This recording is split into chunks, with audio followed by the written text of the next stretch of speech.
Hello everyone and welcome back to my channel Algorithm HQ. Today I'm going to write the code and also explain to you all the algorithm to solve this find the maximum sum of node values problem which is there in LeetCode. It is a hard level problem and is problem of the day for today. तो चलिए फिर start करते हैं इसको श्री कृष्ण का नाम लेकर. हम लोगों के पास इस क्वेश्चन में तीन इनपुट्स दिए हुए हैं. एक है इंटीजर एरे नम्स, एक दिया हुआ है इंटीजर के एंड देन एक 2D इंटीजर एरे एजेस. तो बेसिकली हमारा जो 2D इंटीजर एरे एजेस है वो रिप्रेजेंट कर रहा है उस ट्री में जो एज है वो. दैट मीन्स 0 से 1 एक एज है या फिर 0 से 2 एक एज है. तो ये एजेस रिप्रेजेंट कर रहा है ये इंटीजर एरे एजेस. अब यहाँ पे हम लोगों को ये जो नम्स में वैल्यूज दी हुई हैं वो रिप्रेजेंट कर रही हैं कि किस नोड पे क्या वैल्यू है. मतलब जैसे 0th नोड है तो उस पे वैल्यू है 1, देन फर्स्ट नोड है उस पे वैल्यू है 2 एंड देन सेकेंड नोड है उस पे वैल्यू है अगेन 1. तो ये रिप्रेजेंट कर रही हैं नोड्स पे वैल्यूज और ये एजेस रिप्रेजेंट कर रहे हैं जो भी एज होगा किसी भी दो नोड के बीच में. अब हम लोगों को क्या करना है कि ऑपरेशंस परफॉर्म करने हैं और इन नोड्स पे जो भी वैल्यूज हैं उनका सम करना है मैक्सिमाइज और वो रिटर्न करना है. दैट मीन्स हम कोई भी एक एज ले लेंगे u कॉमा वी. जैसे इस केस में अगर हम 0 कॉमा 1 ले लें, अगर हम 0 कॉमा 1 एज पिक करते हैं तो एज पिक करके हमें क्या करना है कि उसके दोनों नोड्स के साथ k का जोर करना है. मतलब 0 पे वैल्यू है 1 और 1 पे वैल्यू है 2. तो हम क्या करेंगे, दोनों नोड्स के साथ जोर कर देंगे k का. मतलब 1 के साथ जोर कर देंगे 3 और 2 के साथ भी जोर कर देंगे 3 और फिर उसको यहाँ पे एरे में अपडेट कर देंगे. फिर एक और कोई एज उठाएंगे उसके साथ कर देंगे. तो ऐसे कर करके हमें क्या करना है कि हम कितने भी नंबर ऑफ ऑपरेशंस परफॉर्म कर सकते हैं, बट हम लोगों को ये वैल्यूज़ जो हैं इसमें वो मैक्सिमाइज करनी है, या फिर इन अदर वर्ड्स हमें जो सम है इन वैल्यूज़ का वो टोटल हमें मैक्सिमाइज करना है. तो जैसे इस एग्जांपल में 0th नोड पे वैल्यू है 1, फर्स्ट नोड पे वैल्यू है 2 एंड देन सेकेंड नोड पे वैल्यू है अगेन 1. तो इसमें क्या किया हुआ है, इनने एज 0,2 उठाया है और 0,2 पे जो भी नोड्स थे उनकी वैल्यूज के साथ k का जोर कर दिया है, दैट इज 3 का जोर कर दिया है. तो 0 पे है 1 एंड अगेन 2 पे है 1. इसका 3 के साथ जोर किया तो 2 आ गया. तो हमारे जो फाइनल नोड्स हैं या फिर फाइनल वैल्यूज हैं जो नोड्स पे वो आ गई हैं 2,2,2, जिसका सम करने पे आ जाएगा 6. तो 6 is the maximum achievable sum of the values, इसलिए यहाँ पे 6 रिटर्न करा हुआ है एक ऑपरेशन करके सिर्फ. ठीक है, कितने भी नंबर ऑफ ऑपरेशंस कर सकते थे पर मैक्सिमाइज करने के लिए यहाँ पे एक करा हुआ है. फिर यहाँ पे देखा जाए तो एच 0,1 ही है और k 7 है, तो 2,3 के साथ ही कर दिया है इनने. तो यहाँ पे 2s और 7 आ गया है 5 एंड 3s और 7 आ गया है 4. तो इससे ये मैक्सिमाइज हो गया है और हमने यही रिटर्न कर दिया है 9 एक ऑपरेशन करके. यहाँ पे एज उठाया था हमने 0,1 और यहाँ पे एज उठाया था हमने 0,2. हम कितने भी नंबर ऑफ एजेस उठा सकते हैं और कितने भी नंबर ऑफ ऑपरेशंस कर सकते हैं और कितनी भी बार कर सकते हैं. एक ही एज पे हम 2 3 4 5 जितनी भी बार करना है वो भी हम कर सकते हैं. अब यहाँ पे क्या है, एजेस 0,1 है, 0,2, 0,3, 0,4, 0,5. ठीक है, तो इसमें हम लोगों ने अगर देखें तो k आ रहा है 3 और नम्स में जितनी भी वैल्यूज हैं वो सारी 7 है. अगर 7 के साथ हम किसी का भी जोर करेंगे, सॉरी 7 के साथ अगर हम 3 का जोर करेंगे तो वो कम हो जाएगा. तो इसलिए क्या किया हुआ है इन लोगों ने कि कोई ऑपरेशंस परफॉर्म नहीं करे हुए हैं और सीधे सम 42 दे दिया है 7 इंटू 6 टाइम्स. तो हम कितने भी ऑपरेशंस परफॉर्म कर सकते हैं, हम जीरो भी ऑपरेशंस परफॉर्म कर सकते हैं. तो इस केस में इन लोगों ने जीरो ऑपरेशंस परफॉर्म करे हैं और सीधे सम रिटर्न कर दिया 42. क्योंकि अगर हम ट्राई करते 7 के साथ जोर करने का 3 का तो वैल्यू कम ही होनी थी, और क्योंकि सारी वैल्यूज 7 ही है तो हमारे पास ऐसा नहीं है कि हम किसी और एक पर्टिकुलर नोड को कर दें और बाकियों को ना करें, या फिर पर्टिकुलर एज को कर दें चेंज और बाकियों को ना करें. सबको चेंज करने पे कम ही हो रहा था फाइनली, इसलिए यहाँ पे 42 करा हुआ है. तो बेसिकली इससे हमें ये समझ में आ रहा है कि हम कोई भी एज पिक कर सकते हैं और उससे ऑपरेशन परफॉर्म कर सकते हैं। तो थोड़ा समझ लेते हैं। अगर हमारे पास कोई भी नंबर है, मान लो x, x का जब हम जोर करेंगे k के साथ तो वो कुछ वैल्यू आएगी y।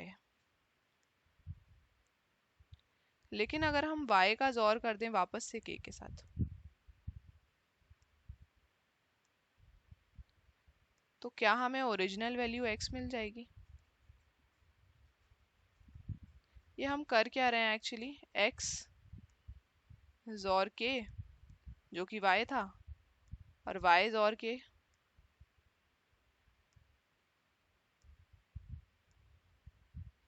तो यहाँ से k एंड k कैंसिल हो जाएगा और x हमारे पास लास्ट में बच जाएगा।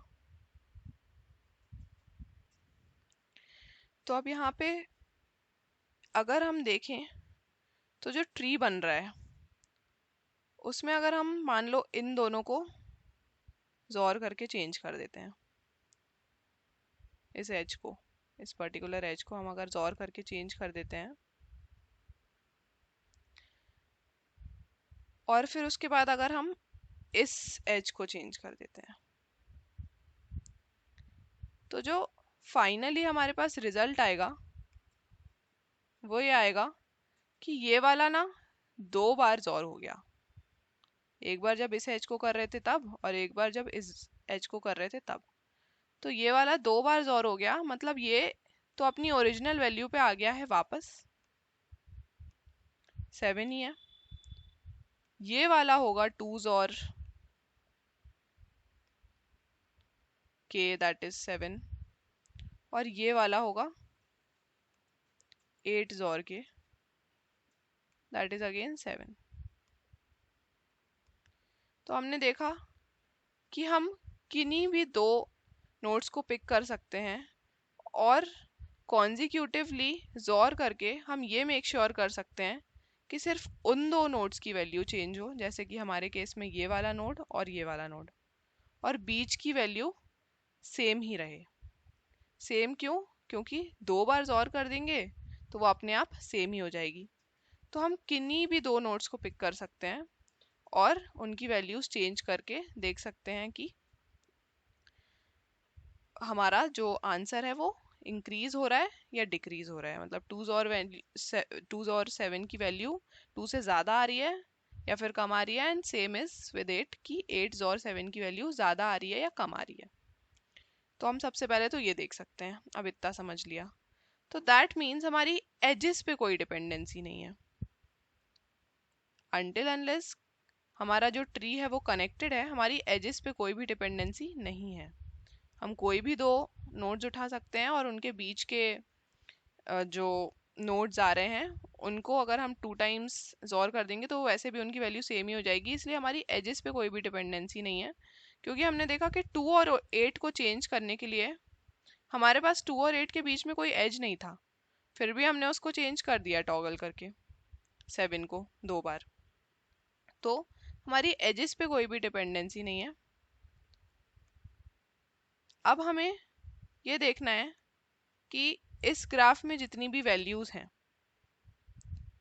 उनमें से कितनी वैल्यूज ऐसी हैं जिनका अगर हम k के साथ जोर करें तो वो इंक्रीज हो रही हैं। इस ग्राफ में नहीं, सॉरी, इस ट्री में।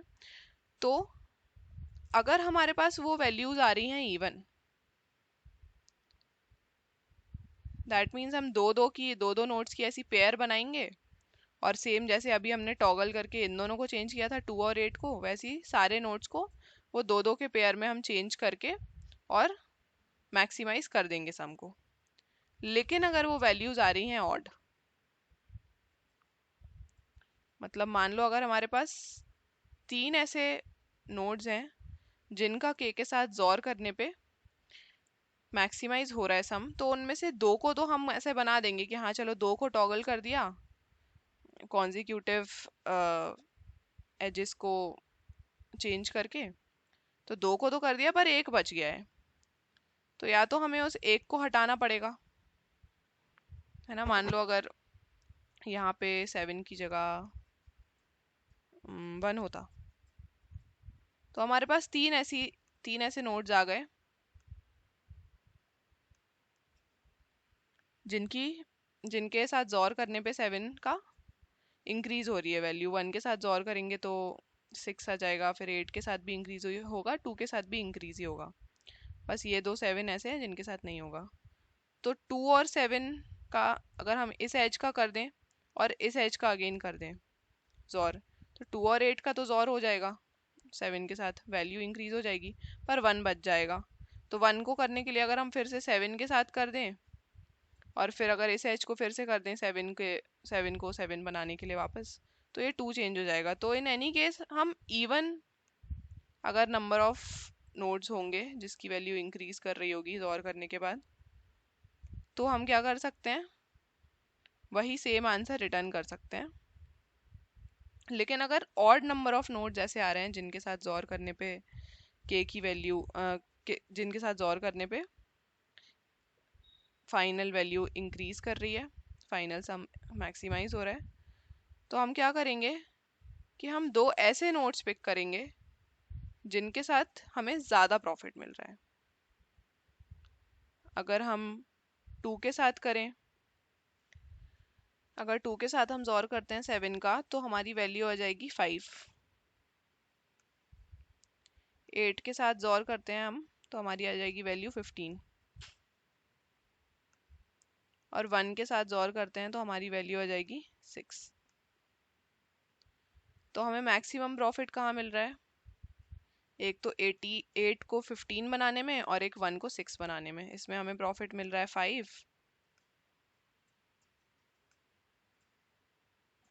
और इसमें हमें प्रॉफिट मिल रहा है 7 और इसमें हमें प्रॉफिट मिल रहा है 3।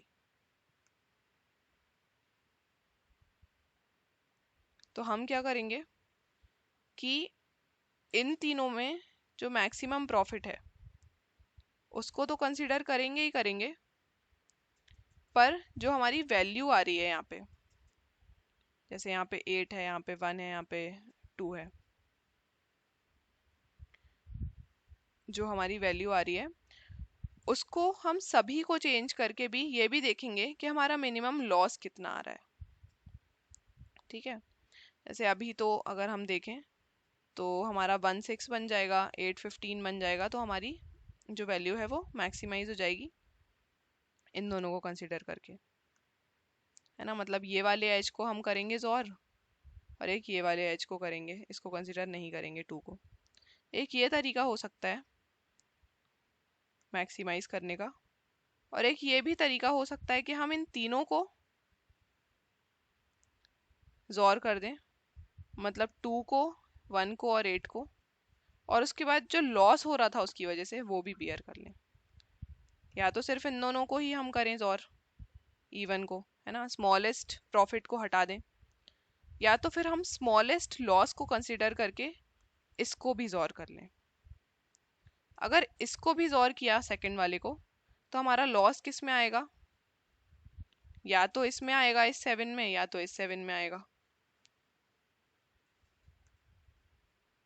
तो मान लो इस 7 में आ रहा है, ठीक है, तो मतलब हमने इसको जोर किया, इसको जोर किया और इसको अगेन जोर किया इस एज को, तो हमारा जो लॉस है वो कितना आ जाएगा, 7 और 7 हो जाएगा 0, तो हमारा लॉस कितना आ जाएगा, 7 का लॉस आ जाएगा। तो हमें ये देखना पड़ेगा कि अगर हम तीनों को जोर करते हैं और उससे जो प्रॉफिट मिल रहा है उसमें से हम लॉस को माइनस करते हैं, वो वैल्यू ज़्यादा आ रही है, that is total profit after considering 2 1 and 8 तीनों नोड्स, है ना, and then deducting the loss, या फिर सिर्फ इन दोनों का जोर करें और एक प्रॉफिट इग्नोर कर दें, तो वैल्यू ज़्यादा आ रही है। और उन दोनों में से हमें चूज करना होगा कि या तो हम स्मॉलेस्ट प्रॉफिट को इग्नोर करें और बाकी का प्रॉफिट ले लें, या फिर हम पूरा ही प्रॉफिट ले लें और उसमें से स्मॉलेस्ट लॉस को कंसिडर करके और माइनस करके जो भी मैक्सिमम आ रहा है इन दोनों केसेस में से स्मॉलेस्ट प्रॉफिट को इग्नोर करो, जो कि 2 को इग्नोर करने से आ रहा है, इन दोनों को सॉल्व करने से आ रहा है, या फिर स्मॉलेस्ट लॉस को डिडक्ट कर दो टोटल प्रॉफिट में से, तो ज़्यादा आ रहा है। तो इन दोनों ही केसेस में से जो भी ज़्यादा आएगा वो हम रिटर्न कर देंगे। एक बार कोड करके देख लेते हैं तो और अच्छे से समझ में आ जाएगा। एक ले लेते हैं हम लोग इंट गेन, या फिर गेन काउंट ही नाम रख देते हैं इसका। ये बताएगा हमें कि नंबर ऑफ नोड्स जो हम चेंज करके मैक्सिमाइज कर रहे हैं सम, वो इवन है या ऑड है।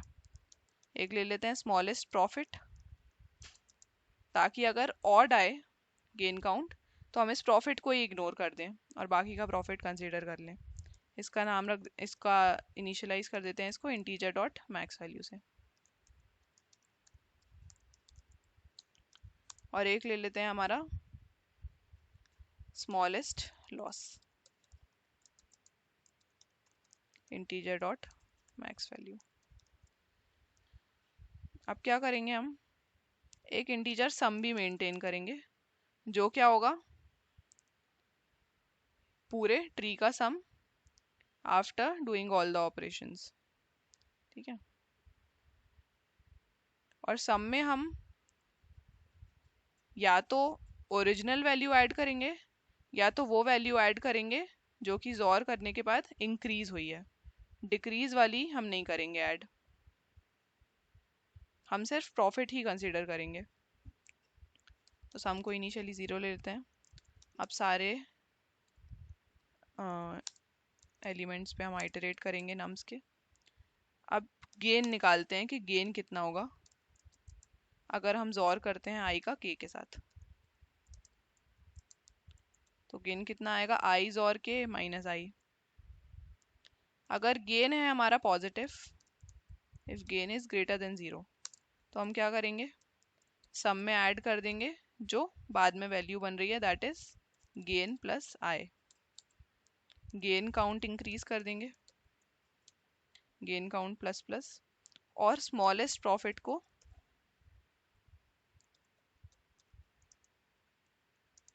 मैथ डॉट मिन of smallest profit comma gain, ये अपडेट कर देंगे। ठीक है, अब अगर गेन लेस देन 0 है, दैट मीन्स हम उसको जोर करेंगे ही नहीं, उस पर्टिकुलर नोड को उसको जोर करेंगे ही नहीं। तो हम सब में क्या प्लस करेंगे, जो हमारी ओरिजिनल वैल्यू थी वो प्लस करेंगे। गेन काउंट तो इंक्रीज नहीं होगा, स्मॉलेस्ट लॉस हम अपडेट करेंगे। स्मॉलेस्ट लॉस कितना होगा, मैथ डॉट मिन of smallest loss comma minus of gain, क्योंकि अगर गेन पॉजिटिव है तो फिर तो यहाँ पे पॉजिटिव वैल्यू से ही कंपेयर हो रहा है, लेकिन अगर गेन नेगेटिव है तो उसको हम वापस से -1 से मल्टीप्लाई करके और पॉजिटिव में कन्वर्ट करके स्मॉलेस्ट लॉस देखेंगे। तो इससे हमें पता चल जाएगा हमारे सभी नोड्स का सम आफ्टर डूइंग जोर विद के। तो अगर वो वैल्यू इंक्रीज कर रही होगी जोर करने के बाद तो हमने उसमें ऐड कर दिया होगा, और नहीं कर रही होगी तो एज इट इज ऐड कर दिया होगा। ठीक है, तो इससे हमारी थोड़ी एक्स्ट्रा वैल्यूज भी ऐड हो जाएंगी सम में। ठीक है, तो अब ये चेक करेंगे कि अगर गेन काउंट इवन है, दैट मीन्स पॉसिबल है सभी का जोर करके और फिर मैक्सिमाइज करना सम। तो अगर गेन काउंट इवन है तो हम क्या करेंगे, रिटर्न कर देंगे हमारा सम है वही। लेकिन अगर गेन काउंट ऑड है तो हमें या तो सम में से स्मॉलेस्ट प्रॉफिट को हटाना होगा,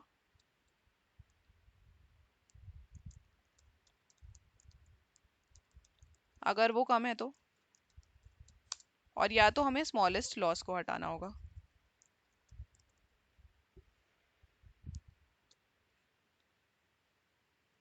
और फिर हम सम रिटर्न कर देंगे।